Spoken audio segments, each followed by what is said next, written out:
아멘. 네, 하나님께 영광의 박수 올려드리겠습니다. 네, 옆 사람과도 인사하시겠습니다. 반갑습니다. 축복합니다. 사랑합니다. 네, 오늘 우리 호산나 찬양대가 많이 오셔가지고 너무 힘찬 찬송 우리 하나님께 영광 받으셨을 줄 믿습니다.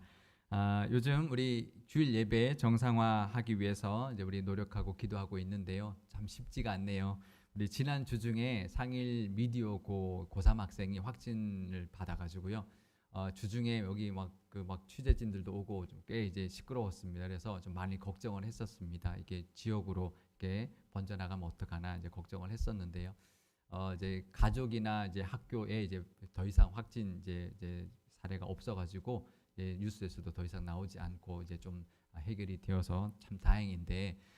그래도 이제 우리 물류센터 발 확산이 수도권을 지금 퍼져나가고 있어서 지금 학교에 이제 교육부에서 이제 행정 명령이 내려왔습니다. 학교가 이제 좀 안전해야 되기 때문에 이제 오늘부터 6월 14일까지 시간적으로 보면 한 2주 정도밖에 안 되지만 주일이 3번이 포함되어 있는 기간 동안 외부인들의 방문을 금지하는 행정 명령이 내려와서요. 상일 요구 주차를 우리가 3주 동안 할 수 없게 되었습니다. 이제 주차가 돼야 예배가 정상화가 되는데 많이 기도해 주시고 또 코로나도 빨리 안정화될 수 있도록 기도해 주시면 고맙겠습니다.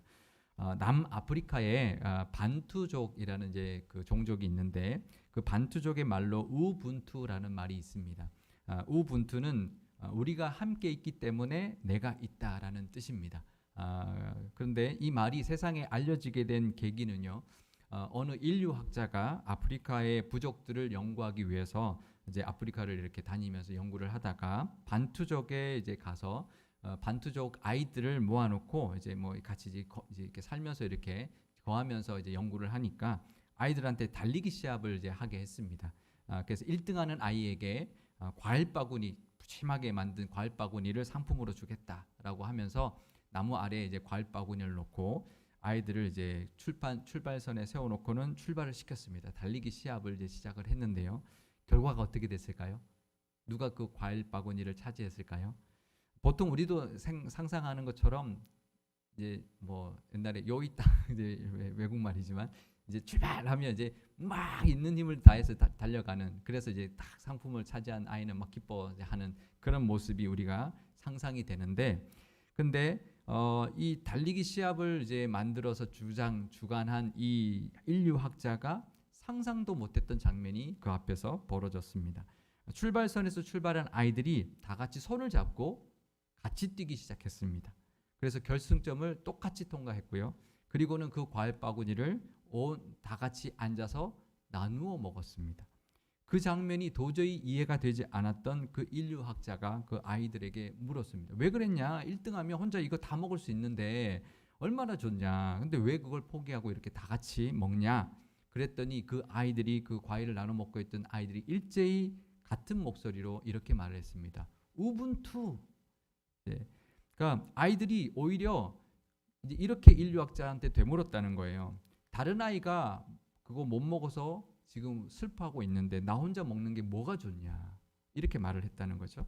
사실 우리는 이제 경쟁 사회에 살다 보면 이게 못 먹는 아이들에 대한 관심 없이 내가 차지한 것이 기뻐서 그것만 우리가 보는 경우가 많이 있습니다. 오히려 이제 그것을 차지하지 못한 아이들에 대한 어떤 아픔이나 슬픔을 이제 못 볼 때가 참 많이 있죠.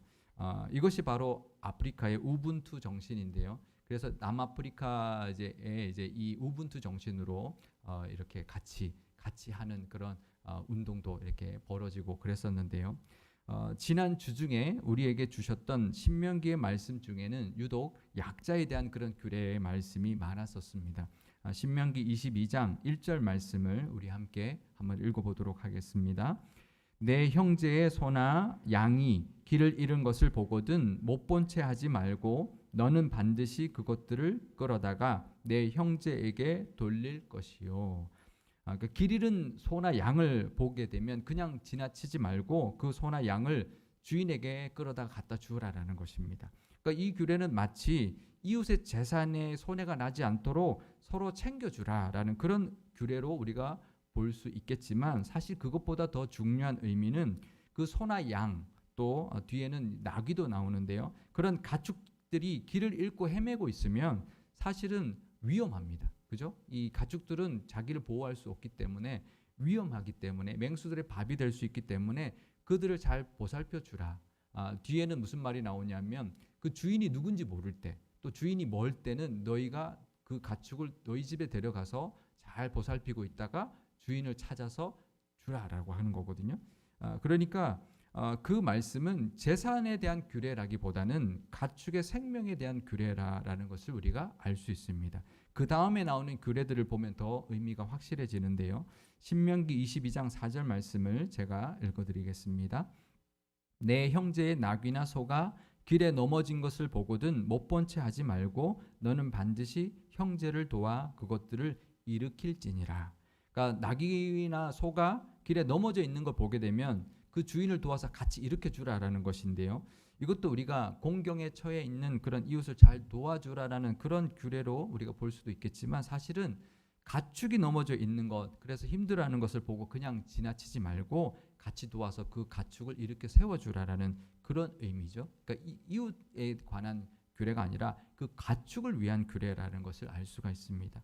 또 한 규례를 더 보면은요. 우리 신명기 22장 6절에서 7절 말씀인데요. 우리 함께 읽어보도록 하겠습니다. 길을 가다가 나무에나 땅에 있는 새의 보금자리에 새 새끼나 알이 있고 어미새가 그 새끼나 알을 품은 것을 보거든 그 어미새와 새끼를 아울러 취하지 말고 어미는 반드시 놓아줄 것이요 새끼는 취하여도 되나니 그리하면 내가 복을 누리고 장수하리라. 그러니까 길을 가다가 새 둥지를 발견했는데 거기 어미새도 있고 아기새도 있고 알도 있을 때 그것을 잡으려 할 때 어미새와 아기새를 같이 잡지 말라는 것입니다. 새끼새만 잡고 어미새는 반드시라고 되어 있습니다. 놓아주라라고 하는데요. 이것은 어미새가 번식할 수 있도록 배려해 주는 그런 규례입니다. 그러니까 동물의 생존과 생명의 존중 그리고 개체수를 잘 보존할 수 있도록 해주라는 그런 의미의 규례인 것이죠. 이처럼 하나님은 가축이나 야생 동물의 생명과 생존권까지도 보장해주고 보호해주기를 원하신다는 것을 이 규례를 통하여 알 수 있습니다. 근데요, 지금으로부터 3,500년 전에 하나님이 주신 규례입니다. 그러니까 그 당시에는 그 주변 나라에 이런 동물에 대한 그런 규례가 법이 있지 않았었습니다. 하나님이 아주 특별한 것이죠. 그리고 그 규례를 행하는 사람들에게는 하나님이 복을 주실 것이다. 그리고 장수하게 해 주실 것이다라고 약속해 주고 있습니다. 그만큼 하나님의 마음과 뜻이 담겨 있는 규례라는 것을 우리가 알 수 있는 것이죠. 그러니 이런 생명들도 돌보시고 보호하시는 그 하나님께서 하나님의 자녀인 우리는 얼마나 더 소중히 여기시고 돌보아 주시겠습니까? 제가 마태복음 6장 26절과 30절에서 32절 말씀 제가 읽어드리겠습니다. 공중의 새를 보라. 심지도 않고 거두지도 않고 창고에 모아들이지도 아니하되 너희 하늘 아버지께서 기르시나니 너희는 이것들보다 귀하지 아니하냐. 오늘 있다가 내일 아궁이에 던져지는 들풀도 하나님이 이렇게 입히시거든 하물며 너희 일까 보냐. 믿음이 작은 자들아 그러므로 염려하여 이르기를 무엇을 먹을까 무엇을 마실까 무엇을 입을까 하지 말라. 이는 다 이방인들이 구하는 것이라 너희 하늘 아버지께서 이 모든 것이 너희에게 있어야 할 줄을 아시느니라. 아멘. 그러니까 하나님이 다 아신다는 거죠. 동물까지도 그렇게 먹이시고 입히시니 너희 일까 보냐. 믿음이 작은 자들아 무엇을 먹을까 입을까 걱정하지 말아라라는 것입니다. 우리는 아무리 강하고 부자라고 할지라도요. 하나님 앞에 되면 아주 미약한 사람들입니다. 겸손히 하나님 앞에 나아가 의지할 때 하나님은 우리도 돌보시고 먹이시고 입혀주시고 지켜주시는 분이십니다. 그 믿음으로 우리가 걱정거리가 많죠. 무엇을 입을까 무엇을 먹을까 걱정은 안 할지라도 또 건강 걱정, 자식 걱정, 또 어떤 문제에 대한 걱정, 그 걱정거리들이 끊이지 않을 것입니다. 우리가 믿음으로 그 모든 것 다 떨쳐버리고 염려 없이 걱정 없이 사시는 믿음의 사람들이 다 되시기를 바랍니다. 그런데 이 신명기의 말씀들을 보면 요즘 우리 사회에서 많이 다루어지고 있는 약자들에 대한 그런 이슈들과 아주 비슷한 내용들이 참 많이 나온다는 것을 알 수 있습니다. 방금 말씀드렸던 가축에 대한 규례는 요즘 시대의 그 이슈와 비교해 본다면 반려동물에 대한 그런 관심이나 사랑, 또 유기되어 있는 그런 동물들의 보호 문제와도 비슷하다라고 볼 수가 있는데요. 그 당시에 본다면 사실 그런 동물들에 대한, 그런 작은 동물들에 대한, 뭐 새 같은 동물들에 대한 그런 배려를 명령하시는 그런 규례는 다른 데서는 찾아볼 수가 없는 그런 규례이고요. 또 품꾼에 대한 규례에서도 보면 요즘 이슈와 연관성을 찾아볼 수가 있습니다. 신명기 24장 14절에서 15절 앞부분을 우리 함께 읽어보도록 하겠습니다. 공궁하고 비난한 품꾼은 너희 형제든지 내 땅 성문 안에 우거하는 객이든지 그를 학대하지 말며 그 품삯을 당일에 주고 해진 후까지 미루지 말라. 이는 그가 가난함으로 그 품삯을 간절히 바람이라. 아멘. 그러니까 가난한 품꾼들뿐만 아니라 타국 출신의 그런 품꾼들까지도 학대하지 말라라고 말씀하고 있고요. 또 그 품삯을 미루지 말라.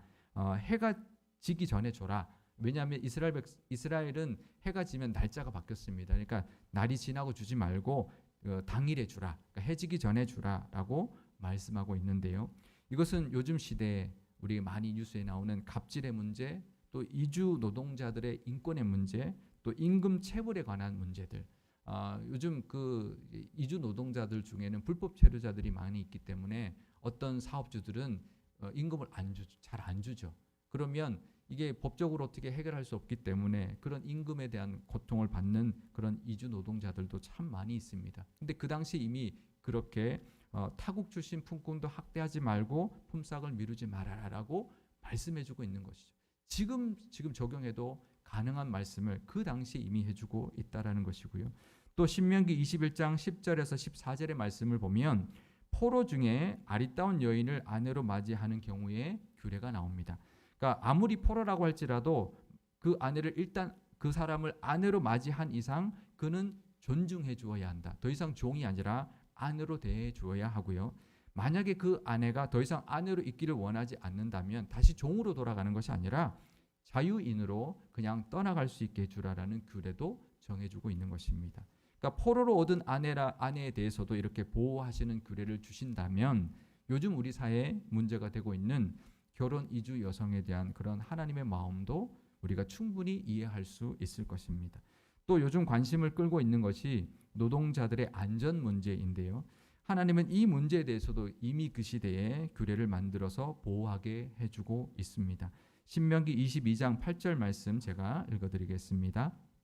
내가 새 집을 지을 때에 지붕에 난간을 만들어 사람이 떨어지지 않게 하라. 그 피가 내 집에 돌아갈까 하노라.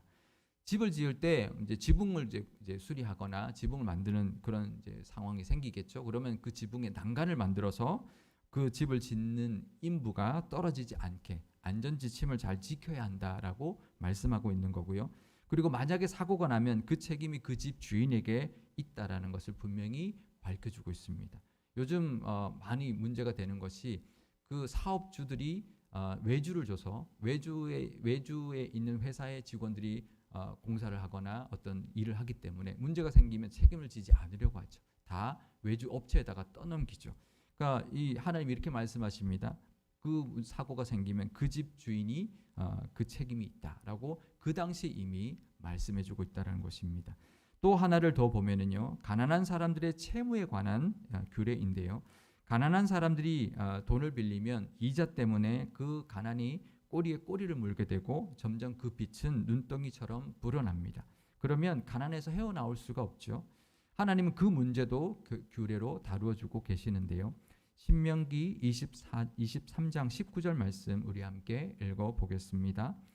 내가 형제에게 구워주거든 이자를 받지 말지니 곧 돈의 이자, 식물의 이자, 이자를 낼 만한 모든 것에 이자를 받지 말 것이라. 아멘. 네. 그러니까 형제들한테 돈을 구워주거나 뭐 이제 음식을 구워주면 이자를 받지 말라는 거예요. 그러니까 20절에 보면 타국인에게는 이자를 받아도 된다라고 허락하고 있는데 같은 민족, 같은 이웃끼리는 돈이나 식량을 빌려주고 이자를 받지 말라라고 하고 계시는데요. 근데 사실 가난한 사람들은 이자만 면제해 준다고 해서 다 해결되지 않을 때가 많이 있습니다. 왜냐하면 원금을 갚는 것도 쉽지 않을 때가 많기 때문인데요. 그래서 하나님은 그 원금까지도 갚기 힘든 사람에게 그 원금까지 면제해 주는 규례도 주셨습니다. 신명기 15장 1절에서 2절 말씀 제가 읽어드리겠습니다.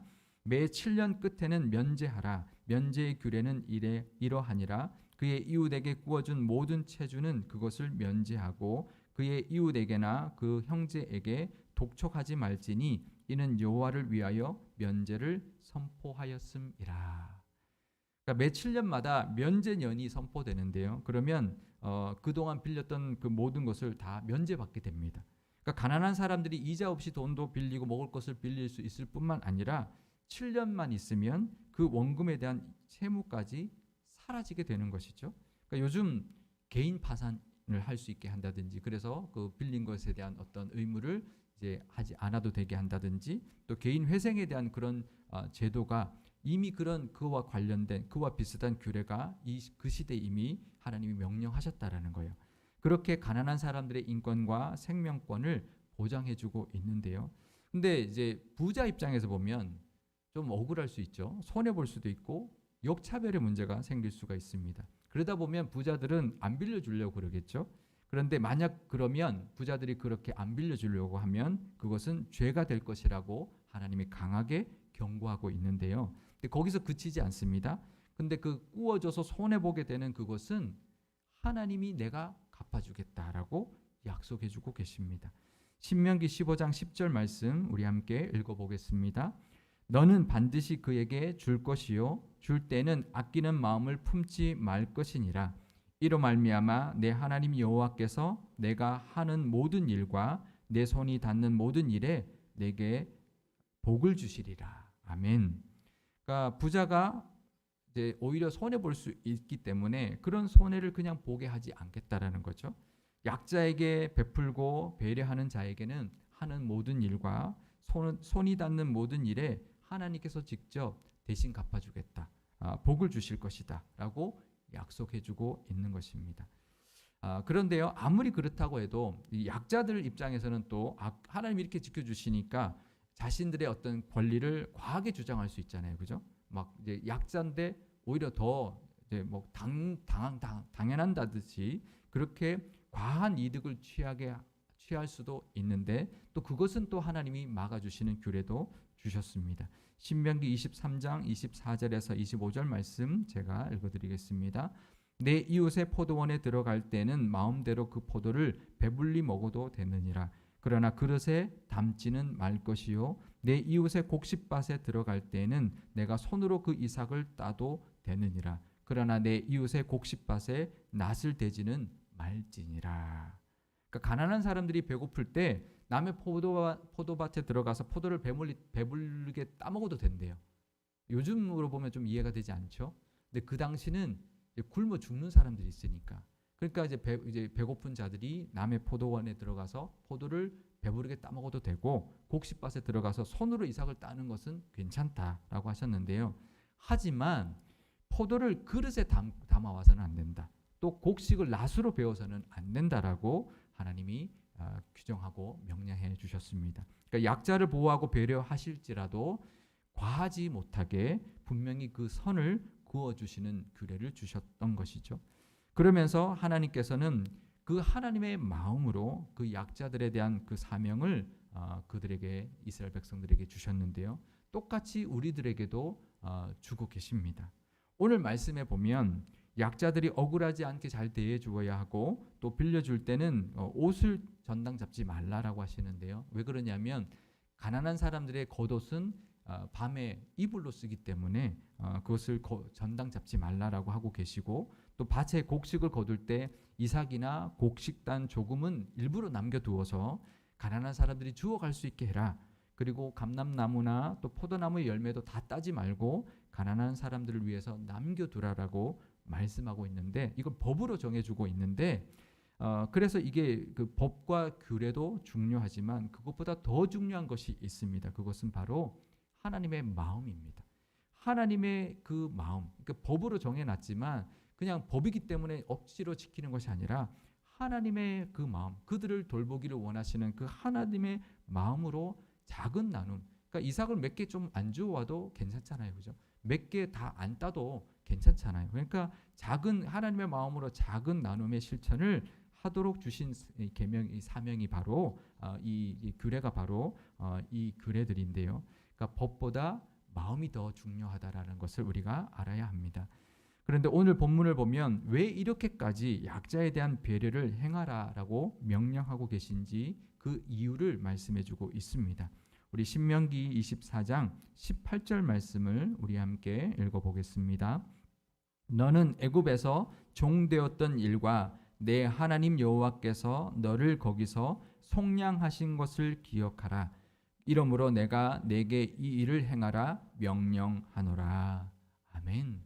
그러니까 너희도 애굽에서 종되었지 않았느냐? 그럴 때가 있지 않았냐? 그러니까 너희들도 객들, 타국에서 저기 와 있는 객들, 또 고아와 가부같이 가난하고 소외받는 자들을 그냥 이제 외면하지 말고 돌보아 주어야 한다라는 것입니다. 너희들도 약할 때가 있었기 때문에 그 약자들에 대해서 돌아보고 배려해 주면서 살아야 할 것 아니냐라는 것입니다. 그러니까 의무적인 규례라기보다는 은혜의 규례라는 것입니다. 너희가 받았던 은혜, 너희도 그런 적이 있었기 때문에 너희도 그것을 베풀고 또 하나님께 받은 은혜를 나누며 살아야 된다라는 그런 규례인 것이죠.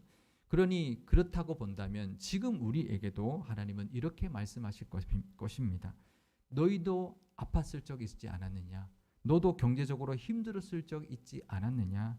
너도 실패했을 때 있지 않았느냐? 그러니 그때를 기억해라. 그리고 그때 베풀어 주셨던 하나님의 은혜도 기억해라. 그래서 가난하고 병들고 힘들고 어려워하는 사람들을 돌아보고 너도 너의 그 심정으로 너가 받았던 그때 그 마음으로 또 하나님께 받은 은혜도 나누면서 살아야 한다라는 그런 규례라는 것을 우리가 알아야 할 것입니다. 그런데요, 우리가 또 하나 짚고 넘어갈 것은 그러면 하나님이 힘든 때를 만들지 않아 주시면 되지 않나요? 우리에게 자녀니까 힘든 때 허락하지 않으면 되지 않나요? 약한 때 허락하지 않아 주시면 되지 않나요? 그렇게 우리가 생각할 수 있을 겁니다. 그런데 거기에 이유가 있습니다. 그것은 우리가 그 약할 때, 힘든 때를 겪어보면 우리가 그 형편에 똑같은 형편에 있는 사람을 이해할 수 있습니다. 그리고 품어줄 수 있습니다. 예전에 제가 예전 교회에서 교구를 담당해 신방하는데요. 아들이 의대를 들어갔습니다. 얼마나 좋았겠어요. 그래서 차를 사줬습니다. 근데 차 사고로 죽었어요. 그러니까 그 어머니가 너무 힘든 거예요. 근데 그 누가 위로하겠습니까? 목사가 가서 말씀 전하고 위로해줘도 위로가 안 되는데 정말 위로받은 것은 아들을 먼저 병으로 먼저 보낸 그 사람이 와서 위로할 때 그래도 위로가 됐다. 그래서 그나마 이길 수 있었고 힘을 낼 수 있었다라는 그런 간증을 들었습니다. 그러니까 우리가 힘든 거 우리 똑같이 우리처럼 힘든 것을 경험하는 사람들을 위로하고 돌보아 주라고 하나님 우리에게도 겪게 하시는 훈련의 시간이라는 것을 알아야 합니다. 그러니까 우리가 하나님 막아주실 수 있는데 우리에게도 왜 이런 일을 허락하시는가? 우리에게 이런 사명을 주시려고. 하나님은 가난한 사람들, 이웃들을 돌봐주기를 원하는데요. 하나님이 직접 하시는 것이 아니라 우리를 통해서 하기를 원하시는데 그러려면 그 마음이 있어야 되죠. 그 마음을 공감할 수 있는 마음을 우리에게도 허락하시려고. 어떻게 보면 남을 돕는 전문 분야를 우리에게 허락하시기 위해요. 누구는 아픈 경험을, 누구는 경제적으로 힘든 경험을, 누구는 실패의 경험을 하게 하신다는 거예요. 그것을 통해서 같은 어려움을 겪고 있는 사람들을 그 마음으로 보살피고 도와주고 조금이라도 위로할 수 있는 그 사명을 우리에게 주시기 위하여 허락하셨다라는 것을 우리가 기억하실 수 있기를 바랍니다. 우리가 서두에 아프리카의 우분투 정신을 말씀드렸는데요. 하나님은 우리에게도 이런 우분투 같은 마음이기를 원하십니다. 함께 기뻐하고 함께 나누는 모습, 함께 울어줄 수 있는 그런 모습. 그래서 같이 기뻐하고 같이 행복하고 같이 복이 가득한 세상을 우리가 만들어 주기를 원하신다는 것입니다. 우리도 종되었던 적, 또 우리도 힘들었을 적이 있었다라는 것을 기억하고 하나님이 베풀어 주셨던 은혜를 기억하면서 그 은혜를 나누고 약한 자를 위로하고 함께 기뻐하고 살아가는 그 사명들을 감당하며 살아가시기를 바랍니다. 그러면 약한 이들을 향한 우리의 모습을 보고 하나님이 다시 우리에게도 우리가 손대는 것마다 하나님이 지지해 주시고 주시는 복이 우리에게도 다시 충만할 줄 믿습니다. 그 은혜가 가득한 우리 상일교회와 상일교회 모든 성도님들이 다 되실 수 있기를 주님의 이름으로 축원드립니다. 기도하시겠습니다. 약하고 약한 우리를 보살펴 주시는 하나님 아버지, 하나님의 그 넓고 기쁘신 사랑에 감사드립니다. 이스라엘 백성들이 애굽에서 종되었던 것을 늘 기억하며 하나님께 받은 은혜를 나누며 살아야 했듯이 저희도 힘들고 어려울 때가 있었음을 늘 기억하게 하시고 그런 시기를 보내고 있는 이웃들을 돌아보게 하시며 하나님께 받은 은혜를 나누는 사명까지 감당하게 하여 주옵소서. 이 시대에도 많은 약자들이 있습니다. 그들을 향하신 하나님의 마음을 깨닫게 하시고 그 하나님의 마음으로 저희가 그들을 위로하게 하시며 그들에게 하나님의 사랑도 전하며 살게 하여 주옵소서. 그래서 우리 때문에 세상이 조금이나마 따뜻하고 살만한 곳 되게 하여 주옵소서. 우리 교회도 그 사명 위하여 이곳에 세워주신 줄 압니다. 우리 교회 때문에 상일동이 복받게 하시고 하나님의 은혜와 사랑을 경험할 수 있게 하여 주옵소서. 먼저 교우들 간에 서로를 돌아보며 돌보며 섬기는 사랑이 넘쳐나게 하시고 그 모습이 천국 같은 아름다운 믿음의 공동체 되게 하시며 그 모습으로 인하여 믿는 자의 수가 날마다 더해지는 초대교회 같은 은혜가 넘쳐나게 하여 주옵소서. 우리 구주 예수 그리스도의 이름으로 기도드리옵나이다. 아멘.